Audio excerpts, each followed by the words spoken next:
A mai Vissza az alapokhoz témánk a térvezérlésű tranzisztor, vagyis a FET bemutatása.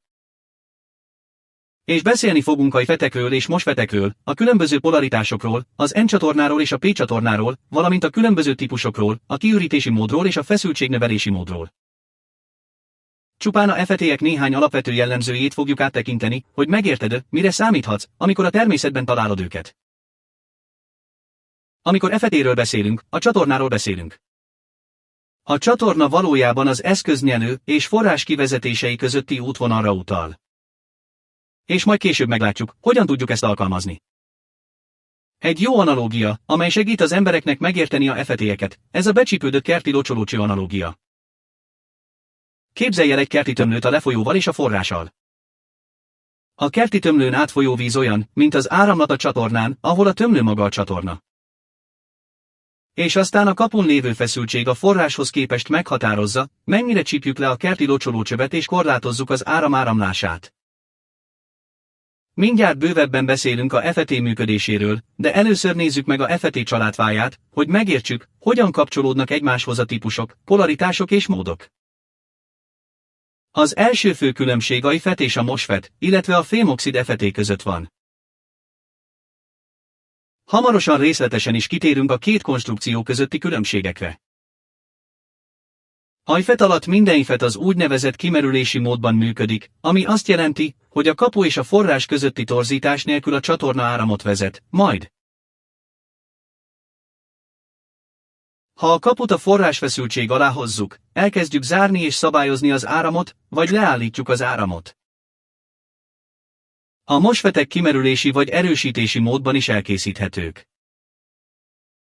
A talált MOSFET-ek túlnyomó többsége erősítő módú eszköz lesz.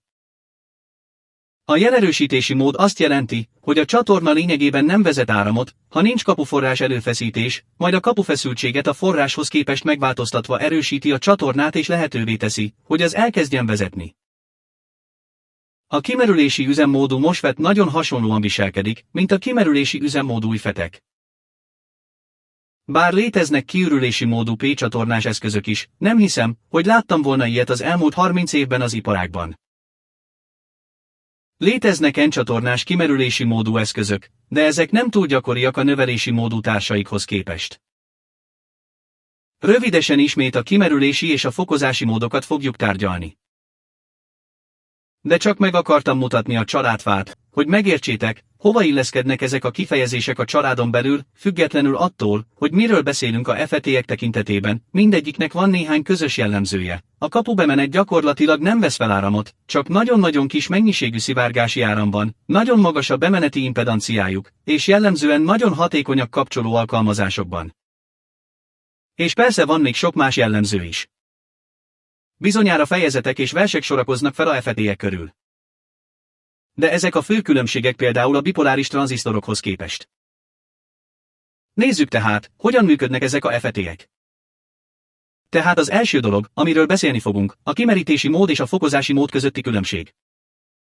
És ismét, a kimerülési mód azt jelenti, hogy a csatorna már tele van vívőkkel, amikor a kapu és a forrás között 0 volt. És aztán ezt az áramot úgy szabályozzuk, hogy a VGS változtatásakor kimerítjük a vívőket a csatornából.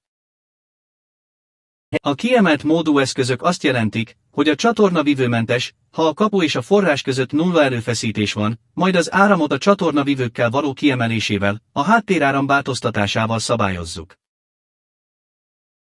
Ez a táblázat segíthet a kimerülést fokozó üzemmódú eszközök megértésében. Ez a táblázat nagyjából N-csatornás eszközök köré van írva. Tehát egy N-csatornás kimerülési módú FET esetén a csatorna bekapcsolt állapotban van, ami azt jelenti, hogy áramot vezet, amikor a kapu és a forrás közötti feszültség 0. És ez az a pont ezen a görbén, ahol IDS vagy drain áram a forráshoz, amikor a VGS 0, majd amikor a VGST 0 vagy negatív alá visszük, ami azt jelenti, hogy a kapufeszültséget a forrásfeszültség alá visszük, elkezdjük korlátozni és kikapcsolni az áramot a kimerülési módú eszközöknél, amelyeket általában soha nem működtetünk pozitív kapuforrásfeszültséggel, ami azt jelenti, hogy soha nem fogjuk a kapufeszültséget a forrásfeszültség fölé vinni. A feszültségnövelő módú eszközök esetében a csatorna ki van kapcsolva, amikor a kapu és a forrás között 0 feszültség van. Oké, szóval ez itt a pont ezen a görbén. Kapu a forrásfeszültséghez nulla, nincs lefolyás a forrásáramhoz.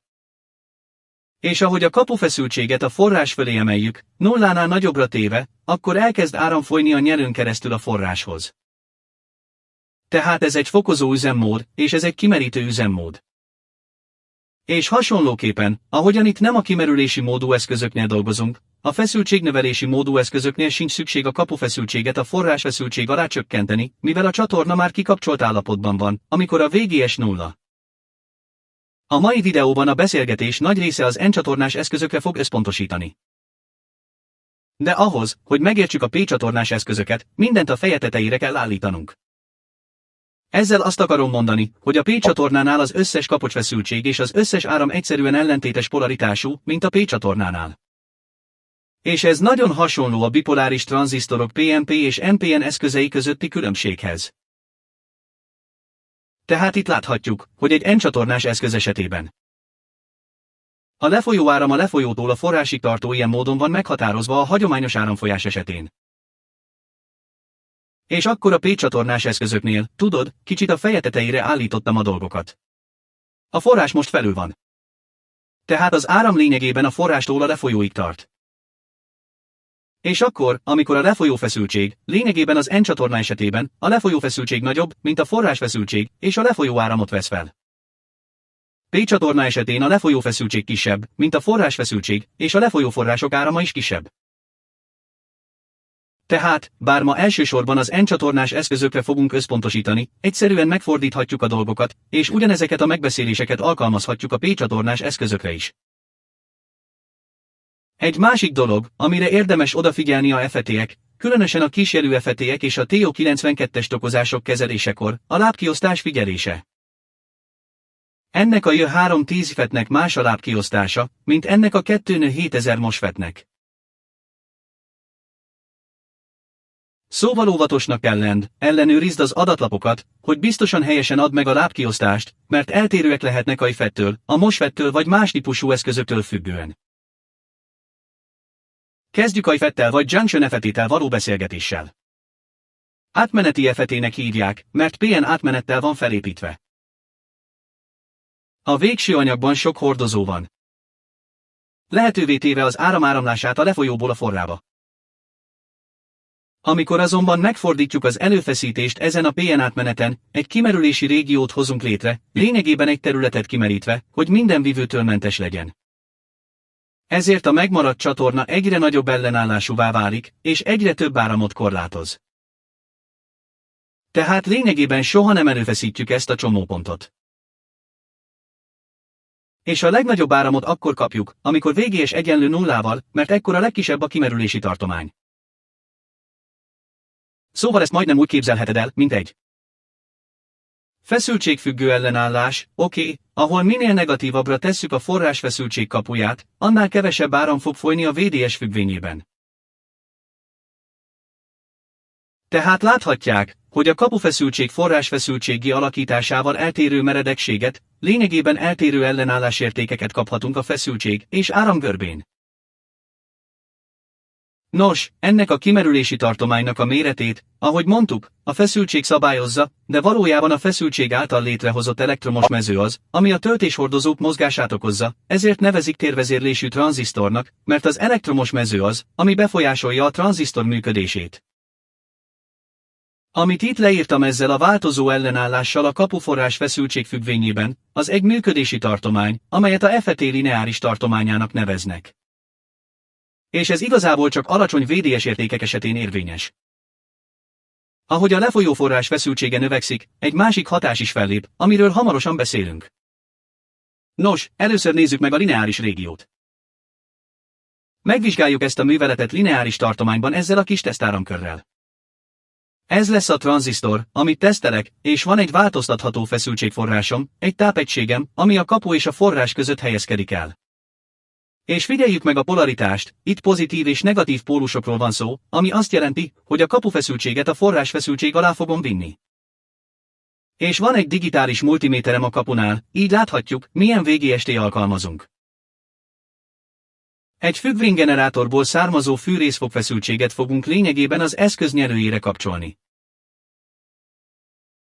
És szeretném megmérni a jelenlegi IDST. Most nincs árammérő szondám, hogy megmérjem az IDST. Szóval alapvetően megépítettem ezt a kis áramtükröt. Csak néhány PNP tranzisztor van itt, 23906 osok. Tehát bármilyen áram is folyik itt, az tükröződni fog lefelé jövet.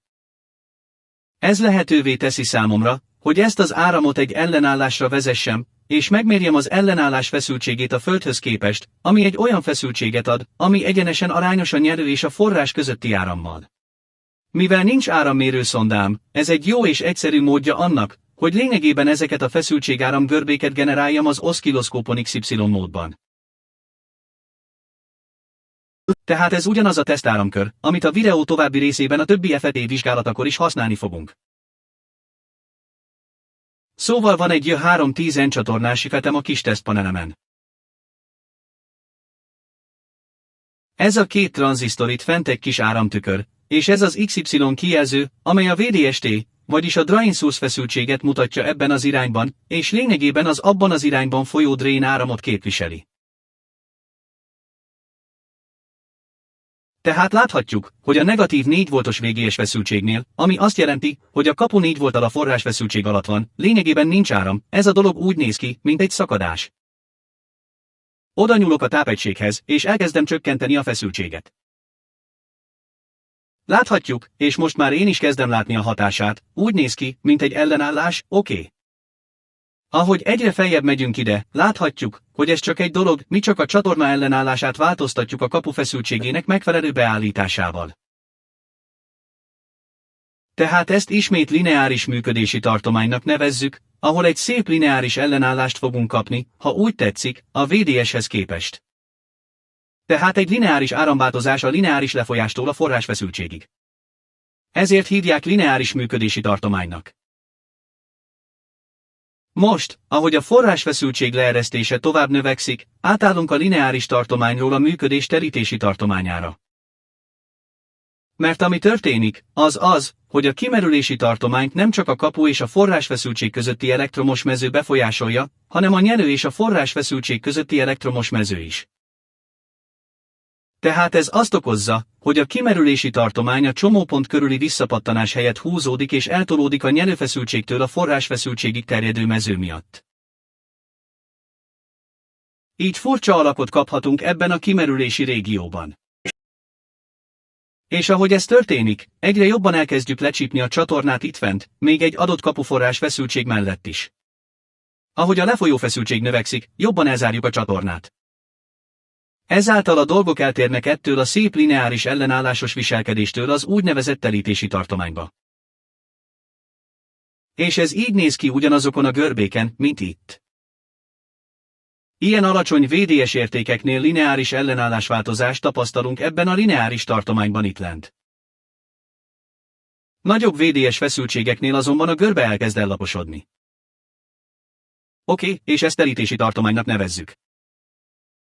Manapság a legtöbb alkalmazás, például a kapcsolók esetében, a készülékeket a lineáris tartományban használják nagyon alacsony feszültségáteresztő képességgel, VDS, és a legtöbb alkalmazásban, például az erősítőkben, keverőkben és más olyan helyeken, ahol FET-eket használnak, ez a művelet gyakran itt, a terítési tartományban történik. Ahogy említettem, soha nem előfeszítjük a kaput a forrás felé, így a kapu által kapott legnagyobb pozitívum lényegében megegyezik a forrás feszültség értékével. És ezen az értéken a lefolyó áram ennek a hatásnak köszönhetően a maximumát éri el, amit IDSS-nek nevezünk. Tehát lényegében a FET maximális árama az IDSS, és ez ismét akkor fordul elő, amikor a VGS nullával egyenlő. Rendben, akkor kicsinyítsünk egy kicsit a képen, és nézzük meg ezt a viselkedést. És valójában láthatjuk az átmenet viselkedését a lineáris tartományból a terített tartományba. És ahogy a kapufeszültséget forrásfeszültséggé változtatom, láthatjuk, hogy megkapjuk azt a görbe családot, amit a papíron mutattam.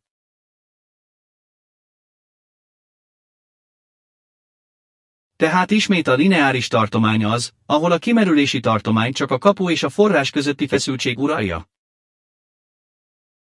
És akkor ellaposítjuk a dolgokat, mert a lefolyó forrás feszültség miatti mező elkezdi egy kicsit jobban leszorítani a csatornát. Tehát csak áttekintésképpen, minden IFET eszköz kimerülési üzemmódú eszköz. Nincsenek erősítő módú IFET-ek. A csatornát a vívők kimerítésével szabályozzák a kimerülési régió kiterjesztésével vagy zsugorításával.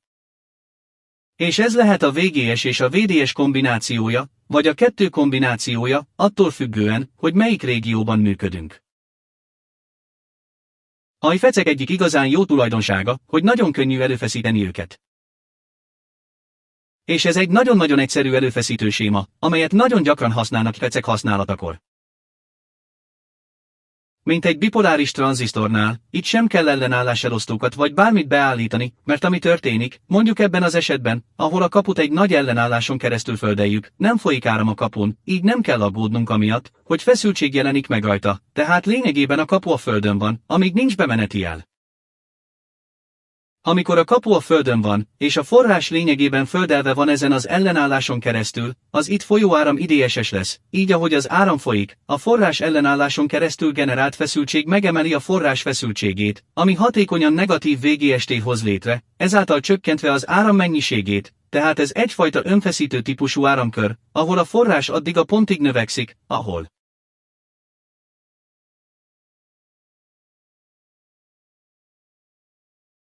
a VGS valahogy támogatja ezt az áramot. Szóval ez egyfajta kiegyensúlyozott állapot. Szóval egy vagy két egyszerű ellenállásra volt szükségünk ahhoz, hogy IFET-et vásároljunk.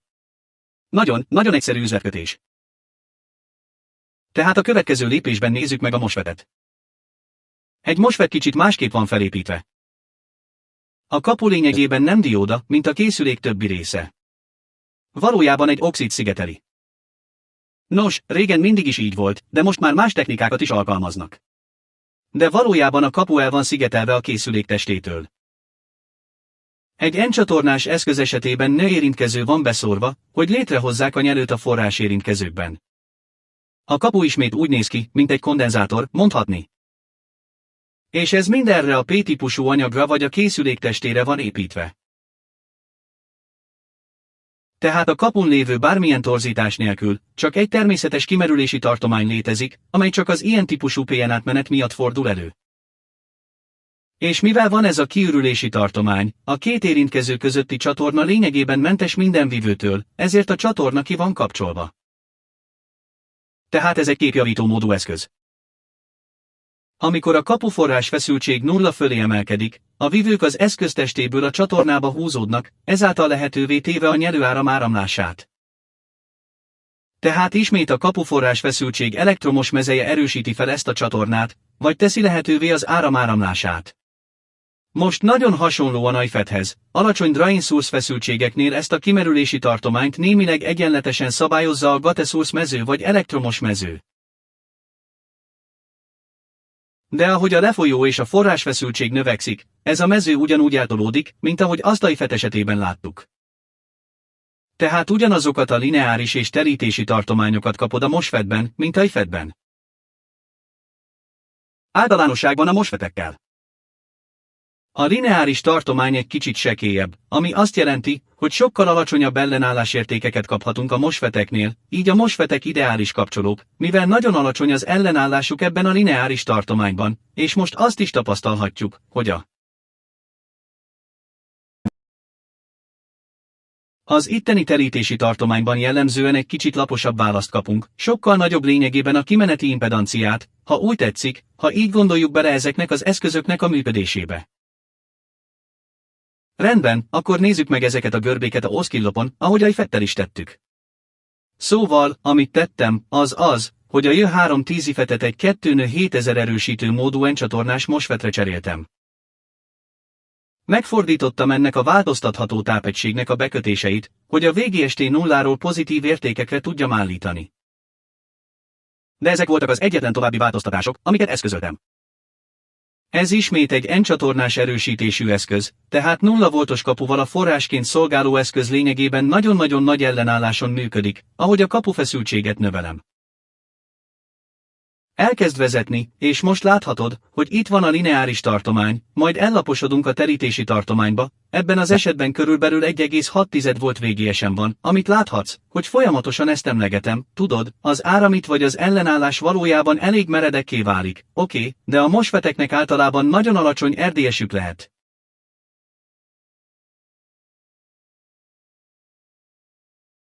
Ami a drain és a source közötti ellenállás abban a lineáris tartományban. Tehát láthatjuk, hogy nagyon könnyű szabályozni az áram mennyiségét, amit a terítési tartományban kaphatunk, ahol jellemzően erősítőként vagy más lineáris alkalmazásokban használjuk.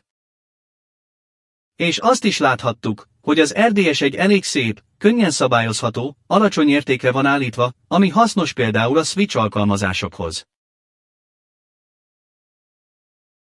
Most, ahogy említettem, léteznek kimerülési módú, csatornán kívüli MOSFET-ek. Léteznek. Vannak alkalmazásaik az erős áramú alkalmazásokban, például nagy feszültségű kapcsolókhoz, vagy általában kapcsolókon, állandó áramerősségű eszközökön és hasonlókon, de ezek nem igazán elterjedtek. A vadonban található MOSFET-ek túlnyomó többsége erősítő módú eszköz. Egy ilyen rövid bevezető videóban tényleg lehetetlen a FET működésének minden aspektusáról beszélni, és mélyrehatóan belemenni az alkalmazásokba, de remélem, hogy ez a bevezető videó képet ad a FET és a MOSFET közötti különbségről, valamint a kimerülési és a fokozási módú eszközökről, arról, hogyan működnek, és mi szabályozza a különbséget ezen eszközök lineáris és terítési működési tartománya között. A hozzászólásokat mindig szívesen fogadjuk. Még egyszer köszönjük a megtekintést, és találkozunk legközelebb.